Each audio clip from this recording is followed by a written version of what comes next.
dibéer fukki fan ak ñaar ci tam xarit atum ju nekk ñeenti téeméer ak ñeent fukk ak ñaar sa gàddaay ga mbokk yi dalee nag jàmm ci xibaar yi marax yi dañ koy doore ak wàllum koom-koom directeur bu port autonome bu Ndakaaru moom li muy sàkku ci jamono ji moo di ñuy waxtaanee koom lu ëpp ñuy waxtaanee politique ndaxte coow li nga xam ne jamono ji moo judd ci coowal ñetteelu mbànnaam mu ne du li nga xam te ne bii moo am njariñ coow loolee sax ñu jàpp ne moo tax ñu tekki ndombay tànk kii fi nekkoon directeur bu Dakar Dem Dikk Maître Moussa Diop moom li mu gis moo di koom ci boppam la ñu gën a mën a waxtaanee ci jamono ji te mooy li amal solo réew mi te moo ko mën a jëmale kanam Babacar Sadikh bee ñu teew lay kàddu. DG il écoute, oui. Il comprend la vision du président de la République, il travaille à la mise en œuvre. Directeur général bu nekk dafa war a comprendre li nga xam ni moom mooy vision njiitum réew mi mu fexe jëmmal boobu les vision def ci kéemtalaay kàttanam ngir lu njiitum réew mi bëgg namm ci réew mi mu daal di mën a antu man li ma jàpp nag mooy directeur général da nga war a wax lu soxal askan wi wax li nga xam ni moom moo am solo li gën a jàmp li ma gis nag mooy que ni jamono ji ci réew mi lu ñuy wax politique dafa bëri trop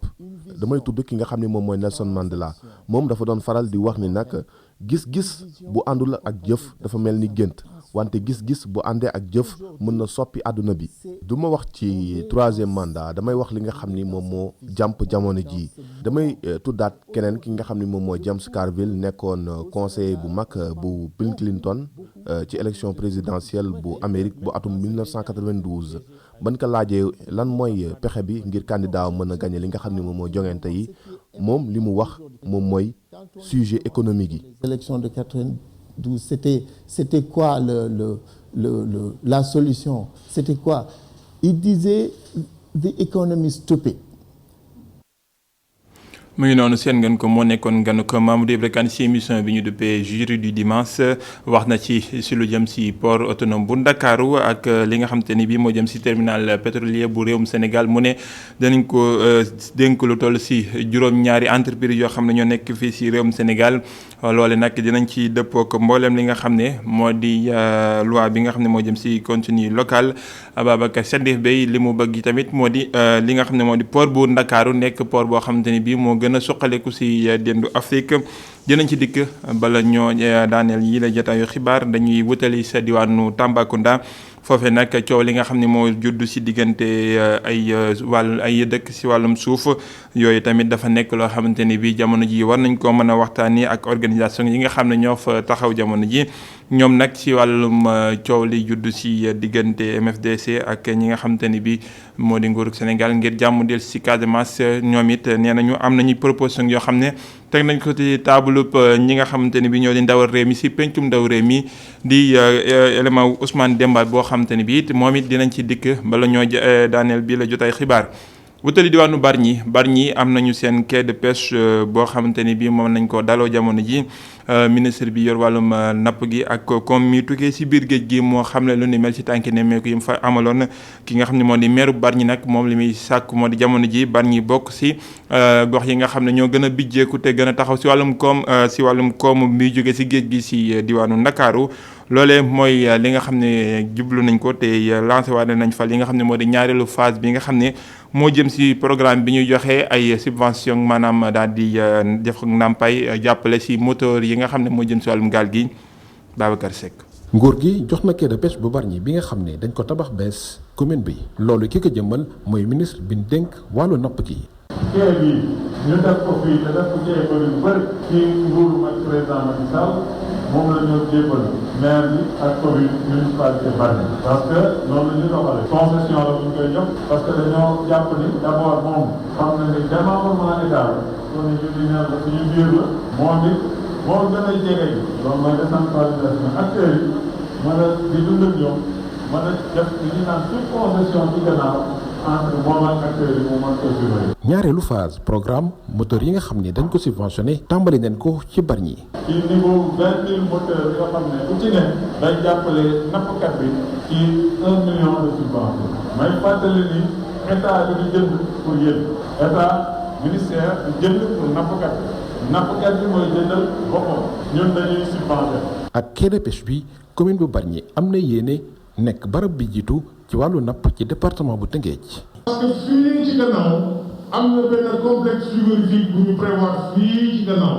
ba noppi ci suñu gannaaw nii am na benn centre de surveillance produit de la pêche boo xam ne ministère am prévoir na ko fii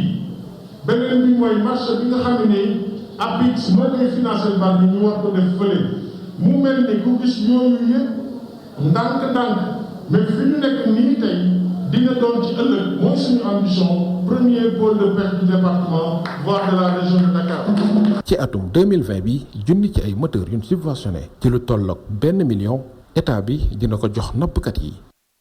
Babacar Seck jaajëf ñu dikk si tolluwaayu mbasum coronavirus ci réewum Sénégal ginnaaw xayma bis bi nga xam ne def nañ ko bis ni ki tey ci dibeet ji dëppook juróom-benni fan si weeru sàttumbar atum 2020 si junni ak téeméer ak juróom-benni test yi nga xam ne def nañu ko fanweer ak juróom-ñeent ñoo fi am yes jàngoro yi coronavirus te fukk ak juróom di ay cas contact ñoo xam ne dañoo am leen teg ñi am jàngoro ji ñaar fukk ak ñeent xamuñu ñan ñoo leen wàll joojule jàngoro ñaar fukk ak benn ñooy ñi nga xam ne ñoo di jarag yi wér nañu si jàngoro ji bis ni ki tey fanweer ak ñett jamono ji ñoo tëdd wopp te sonn lool ci jàngoro ji amul kenn koo xamante ni bi génn na àdduna si googale jàngoro kon bi jàngoro ju diggee si réewum Sénégal ba léegi toll na si fukki junni ak ñett ak juróom-ñeenti téeméer ak juróom-ñett fukk ak juróom-ñaari doomi aadama yoo xam ne jàngoro ji am lante na ak ñoom juróom-ñeenti junni ak juróom-ñeent fukk ak ñaar fukk ak ñaar ñooy yi nga xam ne wér nañ ci ñaar fukk ak juróom-ñeenti téeméer ak juróom-ñeent fukk ñaar téeméer ak juróom-ñeenti fukki doomi aadama ñoo ñi ci faatu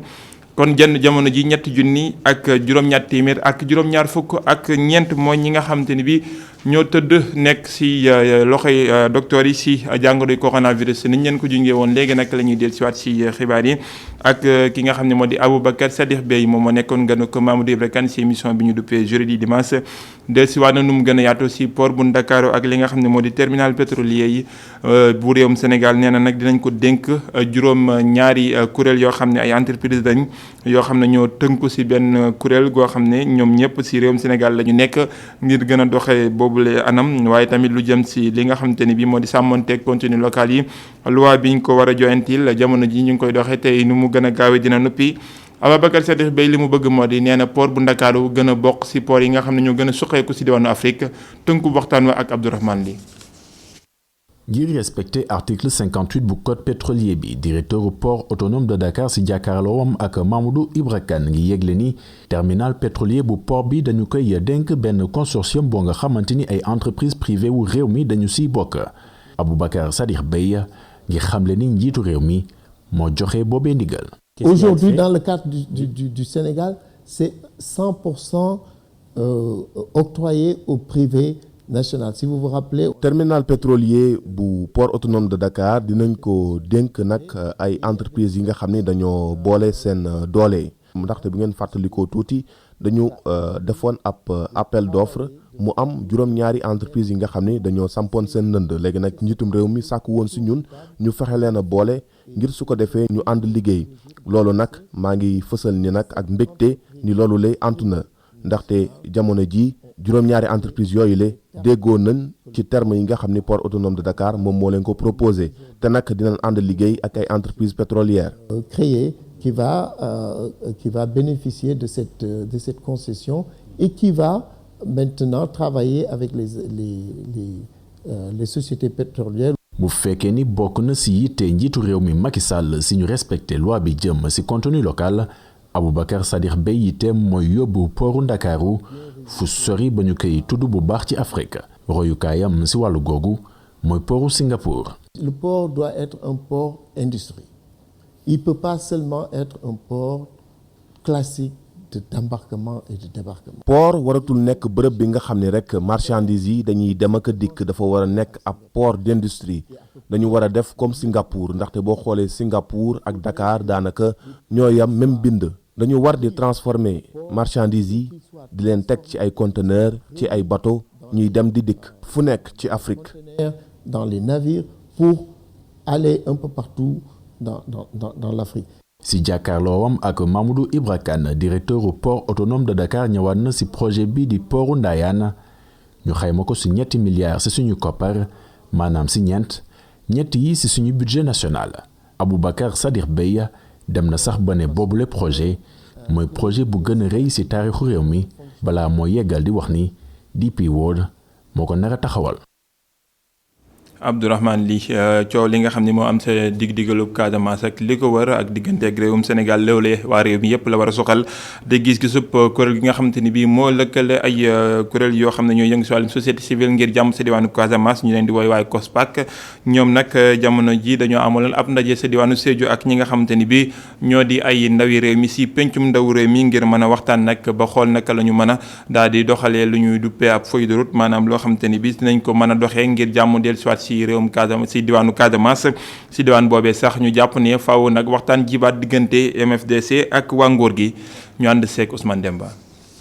ndaje mi tax na COSPAC nekk kuréel mi xeex ngir jàmm delloo ci Casamance wone téere bi mu bind ngir yombalal déggoo diggante nguur Sénégal ak MFDC seen yéene mooy téere boobu nga xam ne juróom ponk la am ñu yóbbu ko ci assemblée nationale. adhéré nañu ci li ñuy def nii tey incha allah te bu ñu delloo aussi dinañ leen wax exactement lan lañ fi jëlee ak soutien bi le coordinateur Henri Ndeki am na lu mu wax lu am solo. C'est-à-dire que le problème, ce n'est plus un problème Casamance seulement. Le problème, ça doit être au niveau national. Même au niveau de l'Assemblée, nous sommes 15 à 17 députés de la Casamance. Mais nous devons